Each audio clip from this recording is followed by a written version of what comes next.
السلام علیکم ناظرین کرام، نئی ویڈیو میں آپ کو خوش آمدید کہتے ہیں۔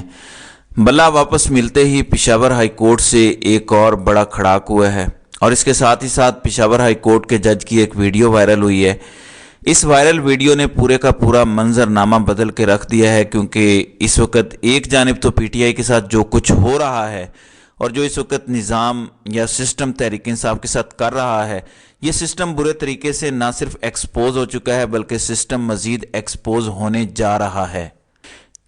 پاکستان تحریک انصاف کے لیے کچھ مثبت ڈیولپمنٹس بھی ہیں، لیکن یہ مثبت جتنی ڈیولپمنٹس ہو رہی ہیں، جتنی پازیٹیو ڈیولپمنٹس ہیں، یہ سب کی سب آگے چل کے اب سسٹم کو مزید کچھ ایسے فرسٹریشن میں اقدامات کرنے پر مجبور کر سکتی ہیں جو پی ٹی آئی کے لیے نئی مشکلات پیدا کر سکتے ہیں۔ پی ٹی آئی مخالفین کا اگلا پلان کیا ہے، انتخابات کس طرح سے اب خطرے میں پڑ سکتے ہیں، اس حوالے سے پہلی باضابطہ آواز اٹھ چکی ہے۔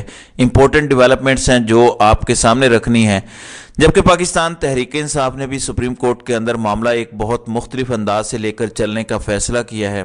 بڑی اہم ترین سپریم کورٹ میں سماعت اب ہونی ہے، اور بات پشاور ہائی کورٹ سے بھی اب آگے نکلنی ہے۔ لیکن پشاور ہائی کورٹ کے جج صاحب کی جو ویڈیو میں آپ کے سامنے چلواؤں گا، وہ ایک بڑا واضح میسج اور ثبوت ہے کہ آئندہ آنے والے دنوں میں کیا ہونے جا رہا ہے، کس طرح سے الیکشن کمیشن یا پھر نظام پی ٹی آئی کے ساتھ جو کچھ بھی کرنا چاہ رہا ہے، نظام کو بہت سے مسائل کا سامنا کرنا پڑ سکتا ہے۔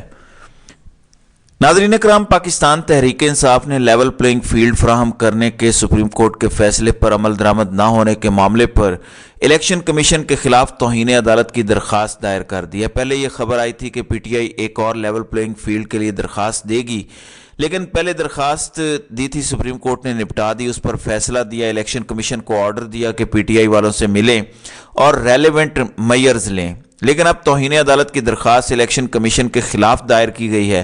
سپریم کورٹ میں لیول پلینگ فیلڈ فراہمی کے فیصلے پر عمل درآمد نہ ہونے پر درخواست دائر کی گئی۔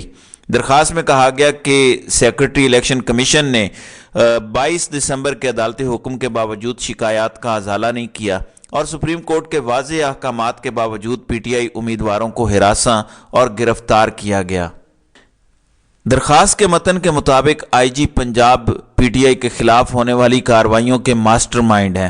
عدالتی حکم عدولی کرنے والوں کے خلاف سخت سے سخت کارروائی کی جائے۔ درخواست میں استدعا کی گئی ہے کہ پی ٹی آئی امیدواروں کو ریلیوں اور جلسوں کی اجازت دی جائے، اور فوری طور پر اس کیس کی سماعت کی جائے، اور فوری طور پر اجازت تحریک انصاف کو دی جائے۔ پاکستان تحریک انصاف کے ماسٹر سٹروک کے طور پر اس ڈیولپمنٹ کو دیکھا جا رہا ہے۔ سپریم کورٹ آف پاکستان کا بہت بڑا امتحان ہے، کیونکہ آئین اور قانون کی بالادستی کے لیے یہ تاریخ لکھی جا رہی ہے۔ پوری دنیا یہ سب کچھ دیکھ رہی ہے۔ اب اس میں سپریم کورٹ آف پاکستان کیا کردار ادا کرتی ہے آئین اور قانون کی بالادستی کے لیے، اور کیا سپریم کورٹ آف پاکستان، معزز چیف جسٹس اور باقی جج صاحبان ایک ایسی لیگسی چھوڑ کر جاتے ہیں کہ آنے والے سالوں میں آنے والی نسلیں انہیں سنہری الفاظ میں یاد رکھیں۔ دوسری جانب عمران خان نے توشہ خانہ کیس میں ٹرائل کورٹ کا فیصلہ معطل کرنے کے لیے دوبارہ سپریم کورٹ آف پاکستان سے رجوع کر لیا ہے۔ وکلاء نے سپریم کورٹ رجسٹرار آفس کے اعتراضات ختم کر کے دوبارہ اپیل دائر کر دی ہے۔ اس سے پہلے آپ کو پتہ ہے کہ اس معاملے پر اسلام آباد ہائی کورٹ نے فیصلہ سنایا اور کہا کہ ہم یہ فیصلہ معطل نہیں کر رہے، تو پاکستان تحریک انصاف نے درخواست سپریم کورٹ میں جمع کروائی۔ رجسٹرار آفس نے اعتراض کیا، انہوں نے کہا کہ آپ اعتراض دور کر کے دوبارہ جمع کروائیں، اور اب یہ دوبارہ جمع کروا دی گئی ہے۔ درخواست میں توشہ خانہ کیس میں ٹرائل کورٹ کا فیصلہ معطل کرنے کی استدعا کی گئی ہے۔ اب عمران خان پر نااہلی کی ایک تلوار لٹک رہی ہے کہ وہ الیکشن کے لیے نااہل ہیں، جبکہ دوسری جانب نواز شریف کی نااہلی پر بھی قاضی صاحب نے واپس آ کر عدالت لگانی ہے۔ وہ اندیا دے چکے ہیں، اور بہت کچھ نظام کے حوالے سے سامنے آئے گا۔ اب بلا تو واپس آ گیا ہے، اور اس کی وجہ سے بہت سے لوگوں کی نیندیں حرام ہو چکی ہیں، اور نون لیگ والوں نے ایک سیاسی جماعت کا انتخابی نشان چھن جانے پر جو جشن منایا وہ آپ سب کے سامنے ہے۔ یہ ہواؤں میں تھے، یہ ایسے تھے کہ جیسے اب یہ الیکشن جیت گئے ہیں، کیونکہ یہ اکیلے دوڑ کر اول آنا چاہتے ہیں۔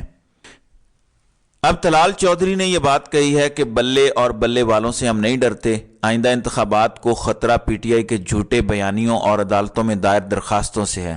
در حقیقت یہ اوپر سے الیکشن کروانے اور اندر سے الیکشن ملتوی کروانا چاہتے ہیں۔ الیکشن کمیشن اتنا کمزور ہے کہ فارن فنڈنگ اور بچوں کے معاملے پر عمران خان کو سزا نہیں مل سکی، یعنی الیکشن کمیشن پہ ابھی انہیں تسلی نہیں ہے۔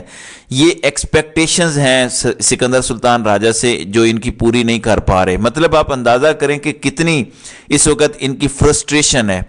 حقیقت یہ ہے کہ یہ لوگ اس وقت پشاور ہائی کورٹ کے فیصلے پر اچھے خاصے تپے ہوئے ہیں اور غصے میں ہیں، اور یہ سٹیٹمنٹس پر سٹیٹمنٹس دے رہے ہیں، بیک ٹو بیک ان کی سٹیٹمنٹس سامنے آ رہی ہیں۔ حال یہی ہے کہ چیف جسٹس مریم نواز کی سربراہی میں ایک بینچ بنے، اس بینچ میں جو جج صاحبان ہیں جسٹس غریدہ فاروقی، جسٹس سلیم صافی، جسٹس مریم اورنگزیب اور جسٹس حنا پرویز بٹ ہوں، اور اس بینچ کی سربراہی چیف جسٹس مریم اورنگزیب کریں اور سارے فیصلے پی ٹی آئی کے خلاف دے دیے جائیں۔ آئین اور قانون کے خلاف یہی ایک حل بچا ہے۔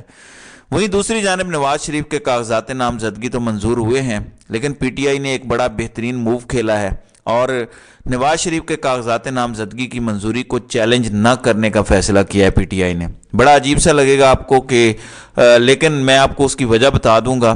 تحریک انصاف کے رہنما سردار لطیف کھوسہ نے کہا ہے کہ کسی بھی حلقے سے نواز شریف کے کاغذات نامزدگی کے خلاف اعتراض دائر نہیں کیا جائے گا۔ انہوں نے کہا کہ نواز شریف سمیت تمام سیاسی رہنماؤں اور جماعتوں کو انتخاب میں حصہ لینے کا پورا حق ہے۔ نواز شریف کے کاغذات نامزدگی بلال یاسین نے حلقہ این اے 130 میں جمع کروائے۔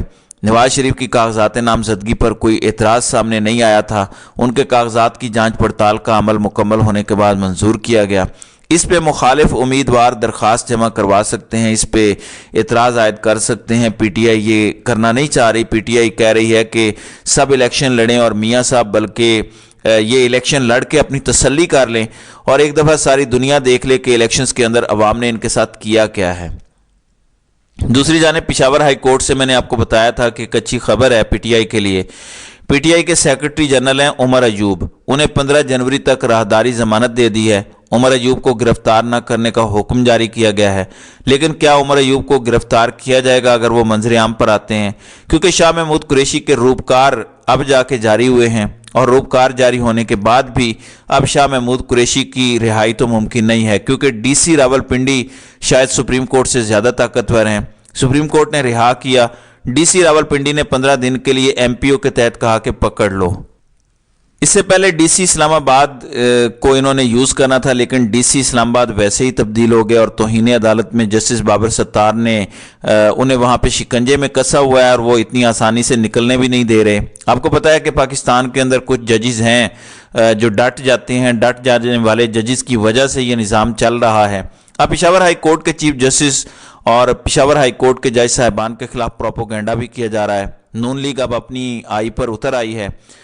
جسٹس اطہر من اللہ اور جسٹس سردار طارق مسعود کے فیصلے پر بھی انہوں نے پریس کانفرنسز کر دیں کہ جی بہت زیادہ ہے۔ مطلب ایک بندہ آپ کو 100 فیورز دے رہا ہے اور ایک جگہ پہ وہ کچھ کر بیٹھا ہے تو آپ اسے موقع پہ پریشرائز کریں، اور عدلیہ کو پریشرائز کرنے کے لیے 3 پریس کانفرنسز کروائیں۔ مریم اورنگزیب، پھر محسن شاہ، نواز رانجھا، ان سب نے پریس کانفرنسز کی تاکہ عدلیہ پریشرائز ہو سکے۔ اور اب جو پشاور ہائی کورٹ کے معزز جج صاحبان ہیں، جسٹس علی باقر نجفی، ان کی تصویر کبھی کسی نے دیکھی نہیں تھی، اس کو نکال کے اس پر پروپوگنڈا کر رہے ہیں، جبکہ پوری پاکستانی قوم انہیں سلام پیش کر رہی ہے کہ وہ چھٹیاں کینسل کر کے آئین اور قانون کی بالادستی کے لیے کھڑے ہوئے۔ اب پشاور ہائی کورٹ کے چیف جسٹس کا ایک ویڈیو میسیج سرکولیٹ کر رہا ہے اور یہ بڑا اہم ہے۔ محمد ابراہیم صاحب کا ایک میسیج ہے اور وہ کہہ رہے ہیں کہ جب میں 1990 میں پہلی بار عمرہ کرنے گیا تو وہاں اپنے اللہ سے دعا مانگی اور وعدہ کیا کہ میں جب جج بن جاؤں تو میرا فیصلہ پریشر میں آ کر غلط نہیں کروں گا۔ یہی وجہ ہے کہ آج میرے تمام فیصلے آئین اور قانون کے مطابق ہیں۔ جب اللہ نے اپنے گھر میں کھڑے ہو کر میں نے وعدہ کیا تو اللہ تعالیٰ آپ کو ہمت بھی دیتا ہے، اللہ آپ کو سرخرو بھی کرتا ہے، اللہ تعالیٰ آپ کو اس پر ڈٹے رہنے کی توفیق بھی دیتا ہے۔ یہ ایک چھوٹا سا کلپ ہے، یہ بہت وائرل ہو رہا ہے، میں آپ کو سنوانا چاہتا ہوں کیونکہ آپ کو پتہ ہے کہ آپ کے ججز جو ڈٹے ہوئے ہیں وہ کس بلیف سسٹم کے تحت ڈٹے ہوئے ہیں کہ وہ کوئی پریشر نہیں لے رہے۔ آپ ذرا یہ سنیے گا۔ ناظرین اکرام، یہ پشتوں میں بیسیکلی بات کر رہے ہیں کہ جب میں عمرہ کرنے گیا تو 1990 میں پہلی مرتبہ جب میں اپنے اللہ کے دربار میں پیش ہوا اور الحمدللہ اور لا الہ الا اللہ محمد رسول اللہ پڑھ کے وہ ساتھ ساتھ کہہ رہے ہیں کہ میں آج ہر فیصلہ